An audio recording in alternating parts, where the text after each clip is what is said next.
Okay, so sorry guys that I only have my phone. Let me take these back off. I only have my phone to be able to make videos, and it's only got like 5 minutes, maybe 8. So I got through like the main things of sustainability, and let me say this: keep it simple. There's all these books you can read, like hundreds of pages on sustainability, and you don't need that. You don't need that. You need to learn a couple systems, and you need to keep a focus on what all it is. But sustainability, there's different layers of it. Yeah, I mean, you've got to think of everything that you need for life. Okay, now let's separate wants from needs. Everything you need is not everything you think you need, and it's not everything that you want. So let's look back 100, 150 years ago. What did their farms and ranches look like? Okay, so you've got a water source, now you need a water system, where you got to be able to get the water to where you and your animals can easily have easy access, and you have to be able to keep it from freezing or being contaminated. How are you going to filter it? How are you going to preserve it, keep it clean? How are you going to deliver it reasonably instead of having to haul buckets? Or are you okay with hauling buckets from your spring or your whatever? People used to do that, and they did that every day, and we're all still here. And sometimes it makes a harder person. It keeps us healthier. So looking at it in those ways, just, hey, we've got water, we've got fresh, clean water. The other is going to be energy.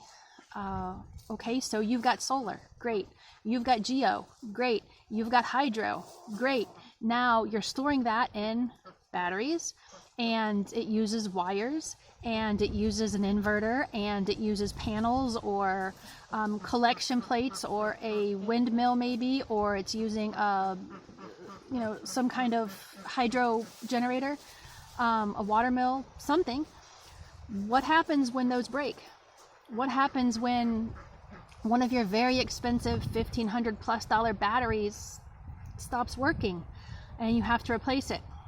There's not any place to replace it.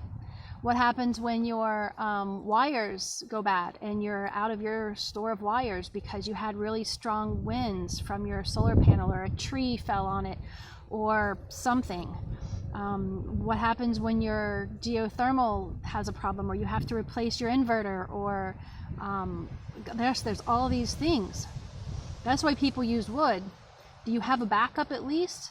If you're farming in certain areas where it's desert, what are you using for fuel? Are you going to be able to get wood long enough to live a year, 5, 10? All of these things go into sustainability. And not only that, but something that people don't think about a lot, medicine. So many people are addicted to our medical industry, and it is just that. It doesn't care about you. Gosh, I learned this about 12 years ago. I was seeking a doctor for something, and she told me, well, you're just getting older. I'm like, no, it's in my early 30s. I'm not just getting older. Then she was like, well, you are dying, and there's nothing I can really do. We can take you in for a couple surgeries, but that's just going to prolong it.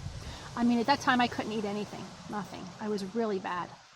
But anyway, they heal me, they lose a client. Well, they lost one anyway. But that's not going to be there. And I mean, for a lot of people that are waking up to this medical industry, the medical, it's all just a joke. And so I'm going to spare you the politics and my personal opinions on it. You can probably figure those out. But I learned that nature, everything that they have comes from nature. And nature usually doesn't provide all of the side effects and make you a lifelong patient. I mean, we should all be a lifelong partaker, right? Let your food be your medicine and your medicine be your food.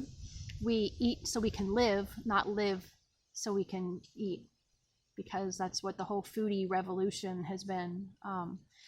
So anyway, do you have medicines on your land, or are you growing those? Do you know what they are? Do you know how to prepare them? Do you know how to use them? Do you know when to use them? If somebody were to have a heart attack, do you know how to save their life in 60 seconds? These different things. And yeah, there's a lot of it that we can't control, that people never could control, but there's a lot that we can prepare for because we have so much information. Mother Nature's prepared. Do you know these things? Do you have an antibiotic growing on your farm, on your ground? Are you planting others just in case? Do you have antivirals? Do you know what those are? Do you understand that there's just like 2 main sources of disease and the whole of everything? Do you know how to vet your animals and raise them naturally so that they don't have sicknesses and you don't have to worry about losing a lot of them or diseases? And if you're protecting them from predators, that's really all you need, because they're getting their quality diet and their medicine from their diets. So you've got all of these different variables to think about and to consider, and based on your land. So based on what it is you think you want to do and exactly how sustainable you want to be for how long, you've got to be able to decide what systems to build up and which ones to just forego. If you want to depend on solar for a few years, 10, 20, 30 maybe you'll have success with it for longer than that. I don't know, but eventually those parts are going to fail. The batteries are going to go out, the wires are going to corrode, or something's going to happen. A solar panel is going to break. Something is going to happen. And so to be able to prepare for that as well.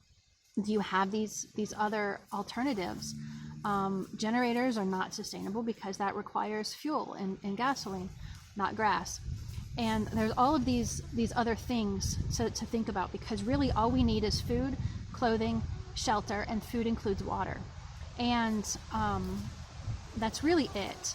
So if you're in a cold climate, yeah, you're going to need some fuel to be able to cook and to heat. More than just to cook on is a lot more to it. So you would need, in some areas, quite a large amount of wood to be able to have a backup in case your solar panels go out, or your hydro or your wind goes out, or you're going to create 3 systems to have backups. All of these things, but it's one step at a time and one thing at a time, and to be able to just imagine how sustainable you want to be. And a lot of times necessity is the mother of invention with this. It's okay, something goes out, now I have to focus on this, or something's not working, now I have to focus on this, or oh my gosh, can't find toilet paper, now what do I do? We solved that, and I'm gonna be honest, we haven't bought toilet paper again, and you guys are thinking, ew, but I'll tell you, we're cleaner than we've ever been. So stuff like this we're taught that we need, and we don't need it. I found out about a Tabo, go look it up, and it's like similar to the whole bidet idea. So these things, people didn't live with them, they didn't have them, they didn't need them, and people created them as a way to make themselves money. But anyway, if you want to be sustainable, figure out what one thing you're going to start with, but keep in mind that you have to be able to do everything for that system. Like if it's chickens, you have to be able to do everything for that without buying anything else. It has to all come from your property. So if you want to start with, say, make a sustainable chicken system, start planning everything, just that one thing. And then if there's something you're tempted to go buy, no, don't let yourself. Figure out how to do it. Figure out a way around it. Figure out how to make it work on just your land with what you've got. Or do you need another animal to help you with something? The other animals are great. They all have their part and their purpose in this whole ecosystem. And so really that's all I've got today. I can go into a lot more at other times and maybe in other videos to break some of it down specifically, but that's really just keep it simple, one thing at a time, and make sure you can focus on the whole of one system and make one thing sustainable instead of trying to make everything sustainable at one time. And it's changing our thinking too. We have to be able to change the way we think about stuff, because we don't need the stuff they tell us we need. Anyway, Renegade Rancher, good luck guys, till next time.